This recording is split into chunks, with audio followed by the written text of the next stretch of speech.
Graças Pai, meus irmãos, que bom estarmos aqui mais uma vez para estudar uma escola dominical nesse novo formato, através da internet. Estarmos juntos nesse domingo ou qualquer dia que você escolher para ver essa mensagem. Nós estamos aqui muito alegres e hoje nós vamos estudar a lição 22, até da vida o fim. O texto bíblico está em Eclesiastes 12, de 1 a 8. Meu nome é Francisco Borgonha, conhecido por todos como Tim. É um prazer estar aqui com vocês. Amém?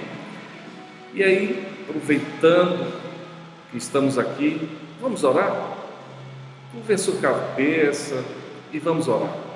Senhor Deus, nós te damos graça pelo teu amor sobre as nossas vidas. Queremos te agradecer, ó Pai, por esse momento. Queremos, ó Pai, que o Senhor esteja conosco, nos abençoando, abrindo os nossos corações, as nossas mentes, para que possamos aprender da tua palavra nesse dia. Pai, nós te damos graça, porque sabemos que o Senhor é bom. Em nome do Senhor Jesus, abençoe a cada lar, cada pessoa que está ouvindo esse estudo, em nome do Senhor Jesus. Essa é a nossa oração. Amém. Amém, meus irmãos. Texto bíblico, Eclesiastes 12, de 1 a 8. Vamos ler? Lembre-se do seu Criador nos dias da juventude, antes que venham os dias difíceis e antes que se aproxime os anos em que você dirá: não tenho satisfação neles. Antes que se escureçam o sol e a luz, e a lua e as estrelas, e as nuvens voltem depois da chuva.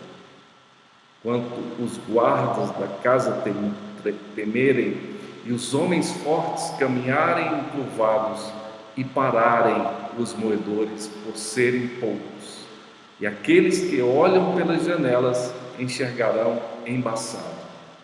Quando as portas da rua forem fechadas, diminuir o som da moagem. Quando o barulho das árvores o fizer despertar, mas o som de todas as canções lhe parecer fraco.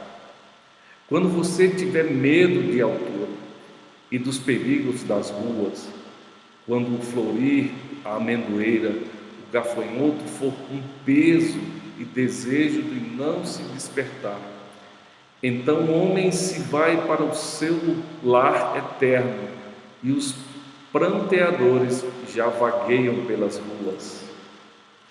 Sim, lembre-se dele antes que se rompa o cordão de prata ou que se quebre a taça de ouro, antes que o cântaro se despedace junto à fonte, a roda se quebre junto ao poço, o pó volte à terra de onde veio e o espírito volte a Deus que o deu.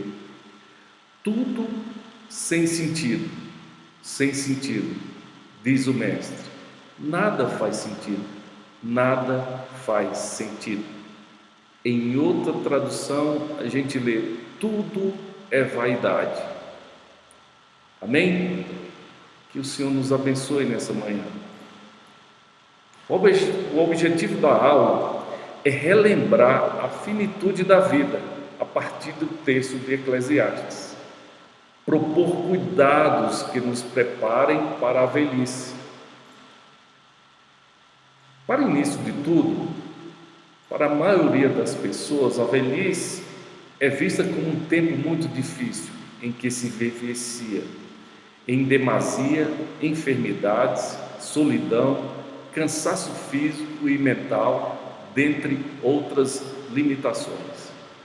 Embora isso seja verdade, a velhice pode ser também um tempo de descanso e paz, desde que comecemos a trabalhar para isso com antecedência. Fundamento bíblico. O livro de Eclesiastes aborda o tema da vida humana e sua finitude. Ao longo do livro, o autor apresenta vários conselhos que, postos em prática, tendem a gerar prazer na vida, como citado em 12:1. Lembre-se do seu Criador nos dias da sua mocidade, antes que venham os dias maus e cheguem os anos em que você dirá: não tenho neles prazer. Esse prazer que o pregador cita não diz respeito apenas à juventude e à primavera da vida, quando tudo é vaidade, 11:10b, mas está direcionado também à velhice, e é que as palavras do pregador geram incômodo, e aí que as palavras do pregador geram incômodo.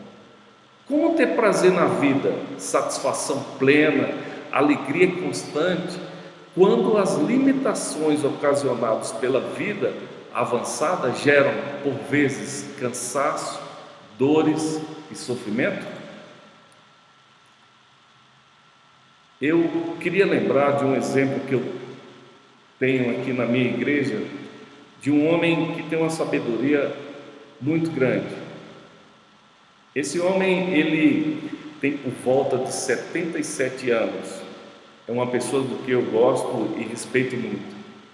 Seu nome é Pastor Manuel.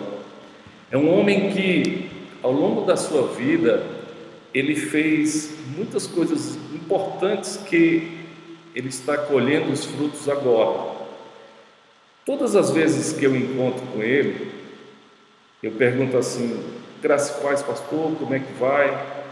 E ele me diz sempre uma frase para começar a conversa. Ele diz: está ficando bom. Ou, como o mineiro fala, está ficando bom. Ele é um homem muito animado. E aí, ao longo do tempo, eu percebi nele um homem que tem uma vontade de servir a Deus. E esse exemplo, ele me passou isso várias vezes. Eu ficava pensando, mas como um pastor que já é aposentado, com a idade bastante avançada, limitações motoras para caminhar, até mesmo para falar, se expressar, mas ele vinha à escola dominical todos os domingos, sentava na sala de aula, estava junto com os colegas e assistia à aula. À noite, estava lá no culto, participando do culto.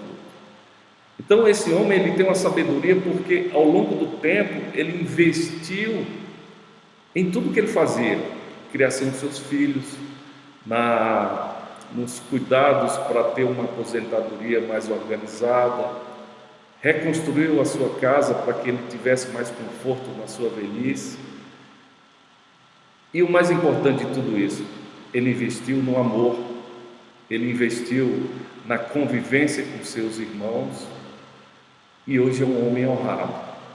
Apesar de tudo, ele está feliz com o nosso Senhor, e a gente vê que o Senhor Deus o abençoa e cuida dele todos os dias.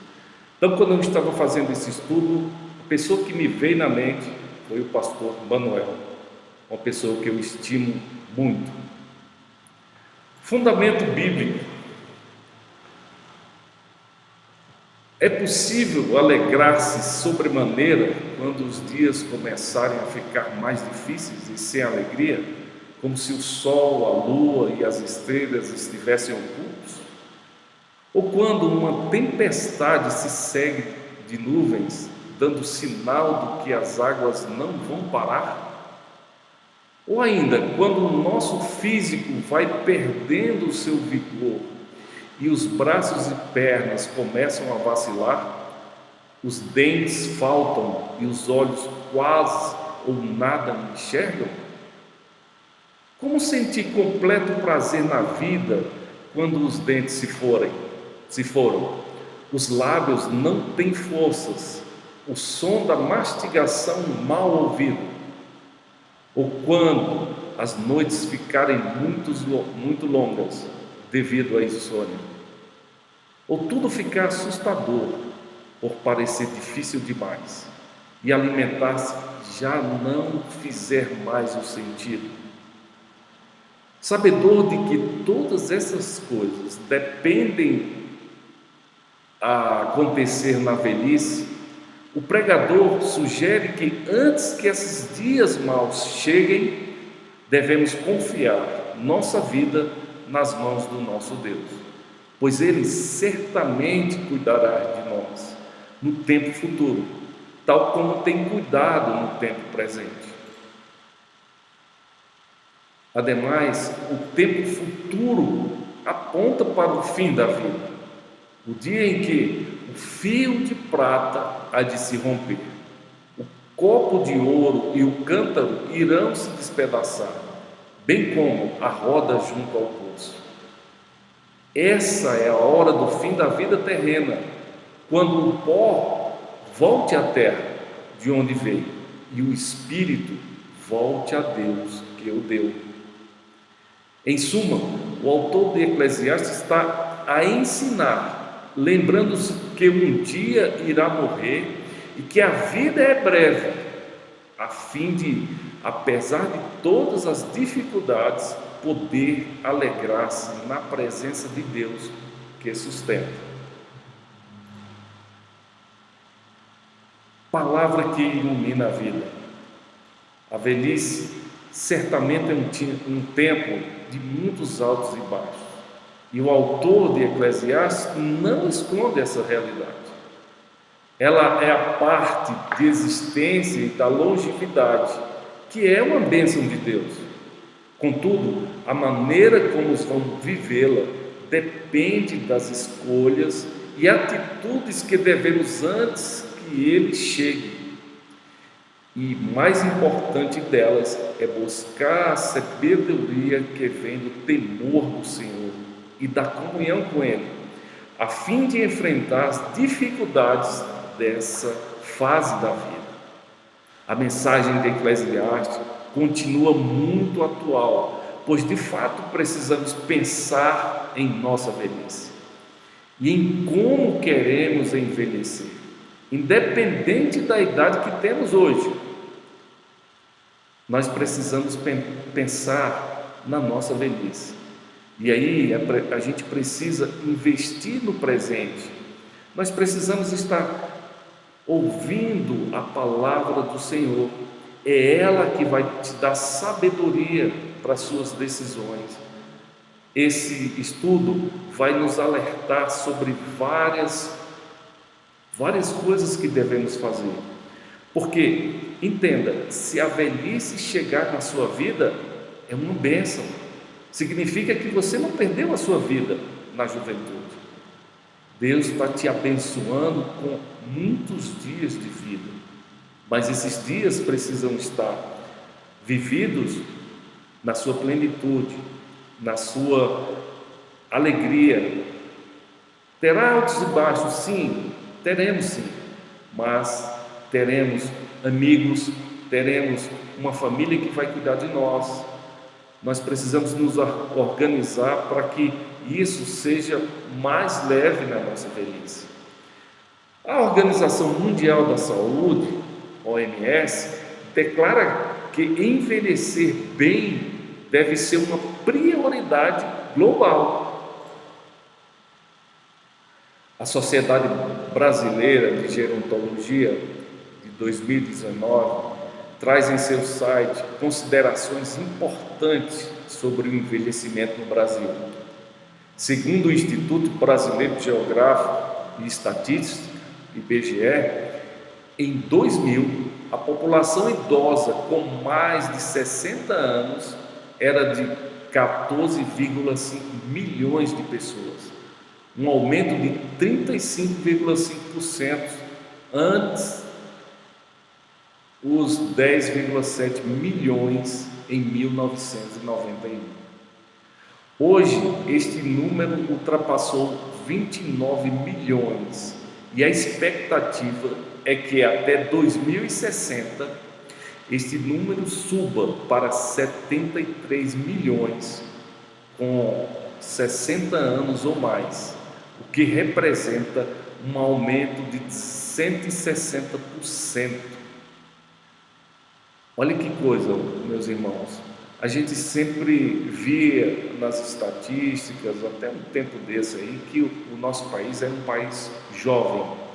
E aí a gente olha e se depara com esses números, e a gente vai projetando esses números de pessoas, e a gente chega à seguinte conclusão: daqui uns dias o nosso país será um país de muitos velhos, de muitas pessoas com mais de 60 e 70 anos. A OMS considera um país envelhecido quando 14% da sua população possui mais de 65 anos. Na França, por exemplo, este processo levou 115 anos. Na Suécia, 85 anos.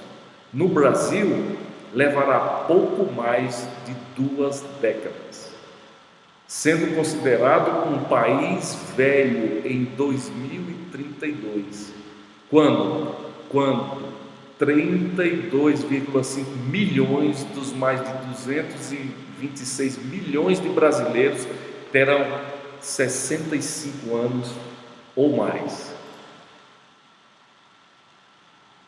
Palavra que ilumina a vida. Será que a nossa sociedade está preparada para acolher essa população?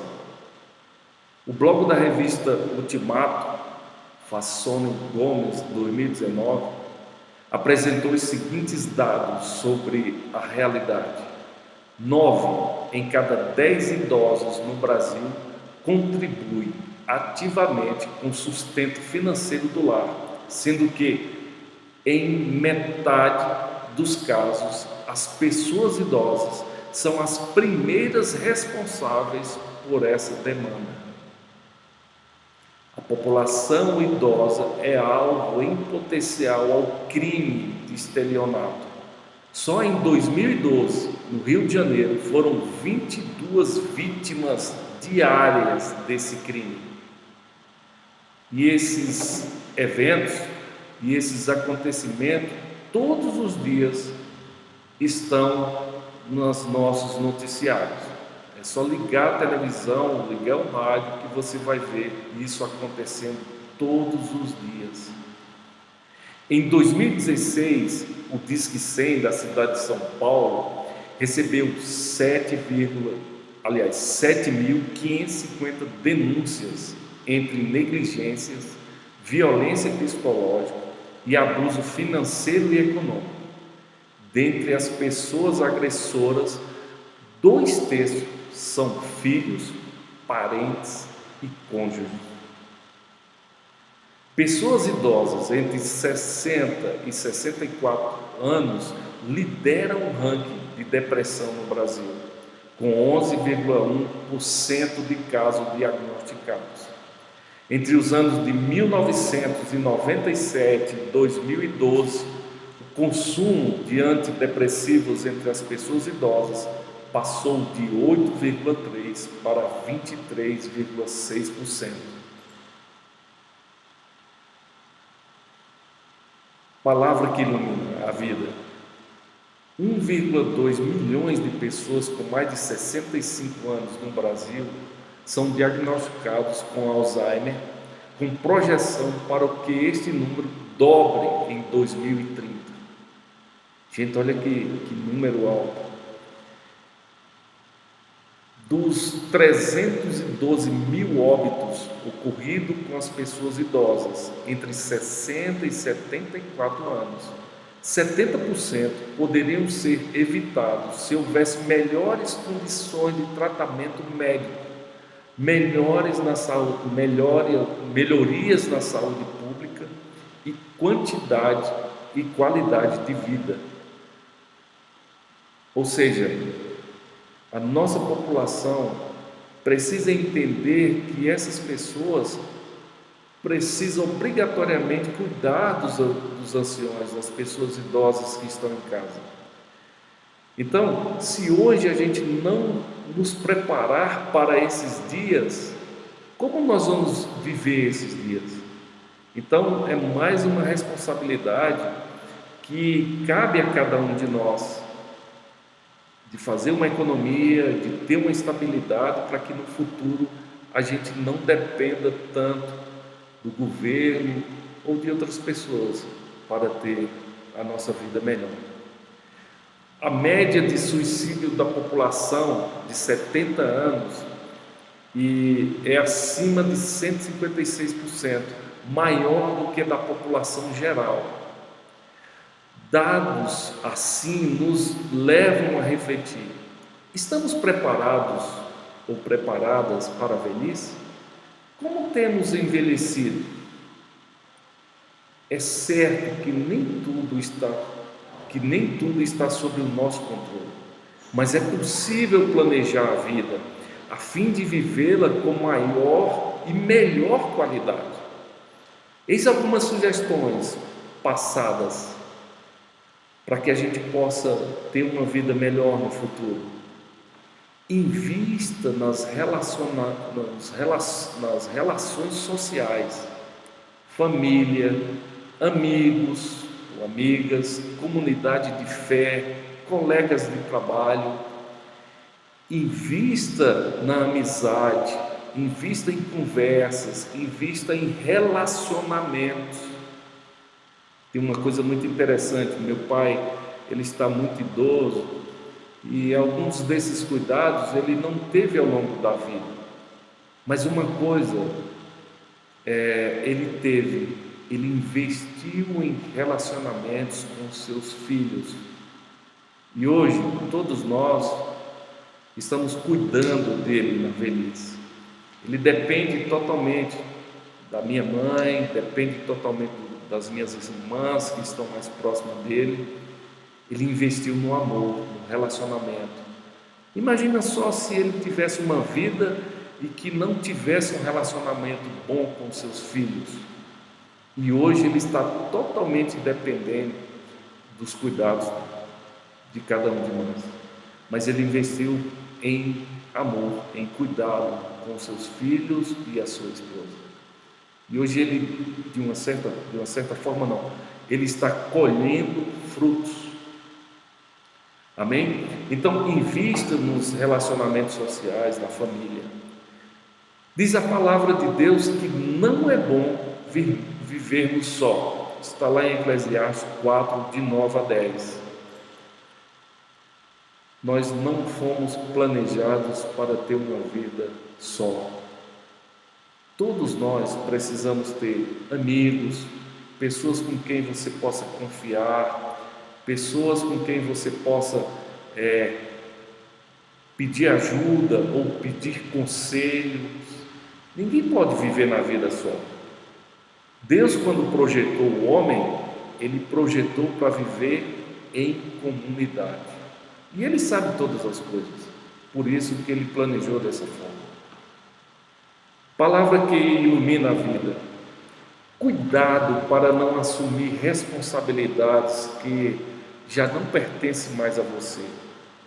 Às vezes assumimos os problemas dos nossos filhos e filhas e adoecemos por isso, né? Quantos pais preocupados com seus filhos? Eu queria dar um exemplo de um amigo que ele teve as filhas não saíram de casa e começaram a ter filhos. E aí ele começou a criar seus netos. Até aí tudo bem. Até que um dos netos chamou ele de pai. E aí ele disse: poxa, está errado alguma coisa, eu não sou seu pai, eu sou seu avô. E sabe o que ele fez? Ele alugou uma outra casa, ele organizou de uma forma que ele foi viver em outra casa com a sua esposa, para que a convivência junto com seus filhos e netos não ficasse de uma forma totalmente dependente dele. A sua filha precisava trabalhar e cuidar e ter mais responsabilidade, porque tudo estava recaindo sobre ele. Agora imagina, você chegar na velhice e ainda assumir todos os problemas dos seus filhos. Se já é difícil, imagine você assumindo a responsabilidade. Um outro amigo, conversando com ele disse: meu pai nunca pensou em me dar um carro ou me ajudar a comprar um carro. Ele me disse assim: não, você vai trabalhar para que você tenha o seu carro. Então isso ele nos ajuda para que nós não tenhamos tantas responsabilidades quando chegarmos à nossa velhice. Então esse é um conselho muito sábio. Não se envolva tanto com o problema dos seus filhos, né? Dê formas dele conseguir vencer na vida. Podemos ajudá-los, mas nunca resolver por eles e por elas, especialmente se já tiverem atingido a idade adulta. Preze por uma vida ativa e saudável, fazendo atividade física, estimulando a mente, tendo alimentação saudável, aprendendo e vivendo coisas novas. Dentro do possível, procure fazer uma reserva financeira e busque medi-las que lhe garantam uma renda para o final da vida. Participe de grupos da terceira idade, né? E acima de tudo, preze por sua espiritualidade. Tenha uma vida de fé e relacionamento com Deus.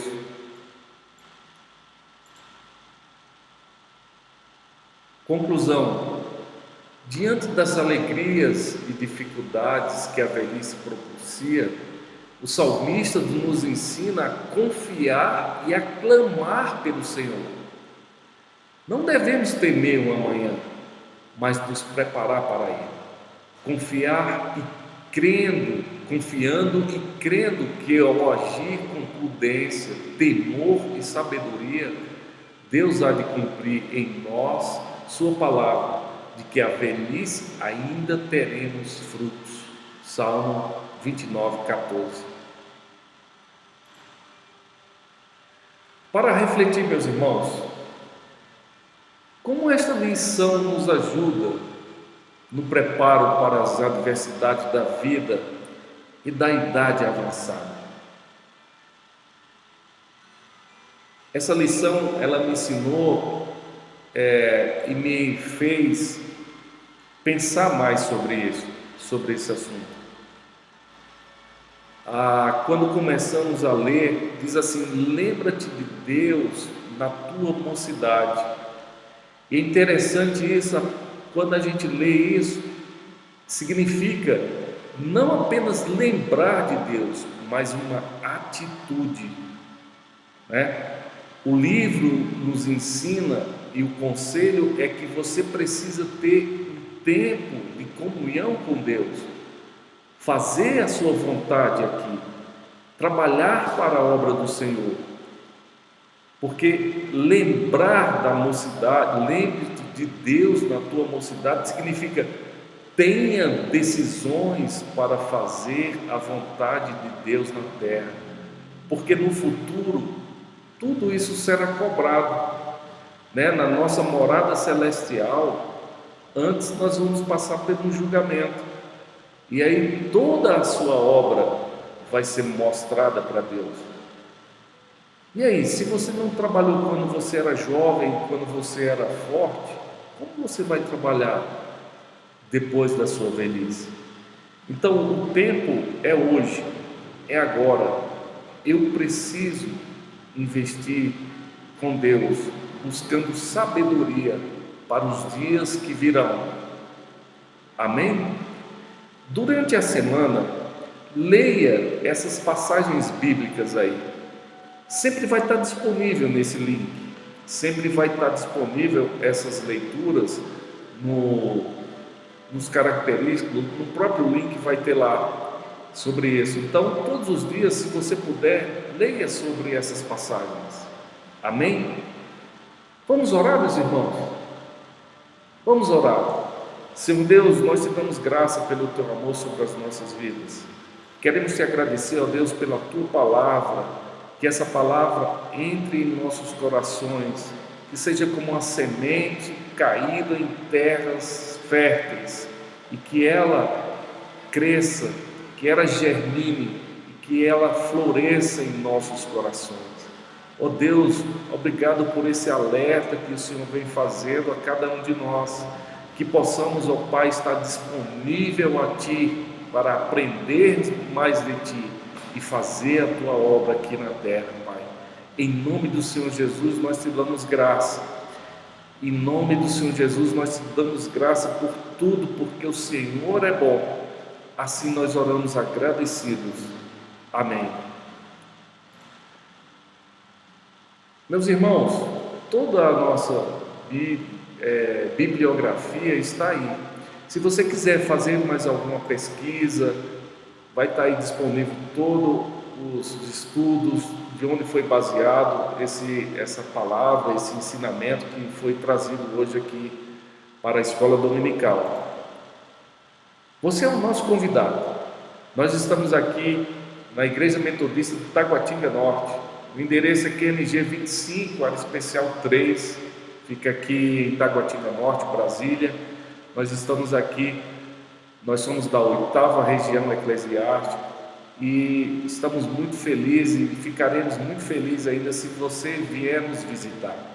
Vem aqui é a casa do Pai, nós estamos disponíveis a estarmos juntos aqui. Faça sua oferta e plante uma semente.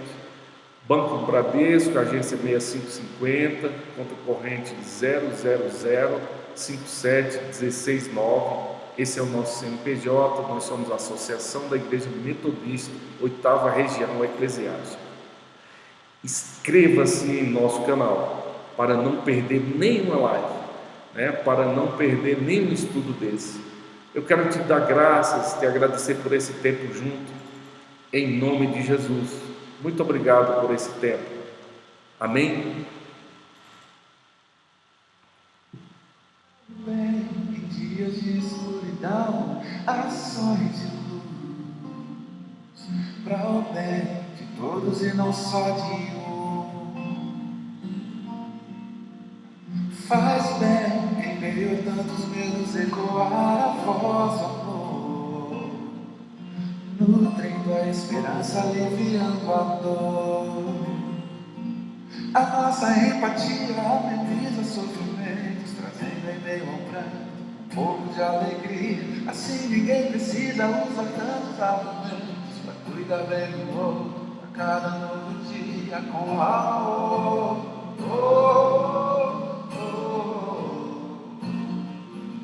Com amor.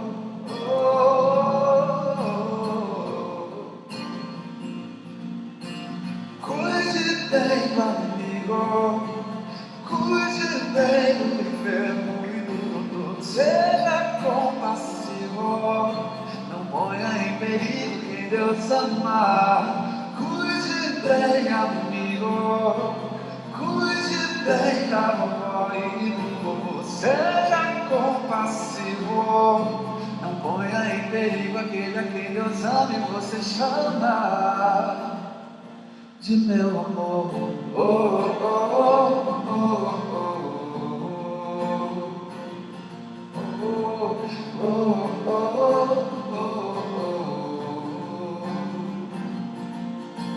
Cuide bem do amigo, cuide bem do enfermo e do doutor. Seja compassivo, não ponha em perigo quem Deus amar. Cuide bem, amigo, cuide bem da vovó e do vovô. Seja compassivo, não ponha em perigo aquele a quem Deus ama e você chama de meu amor.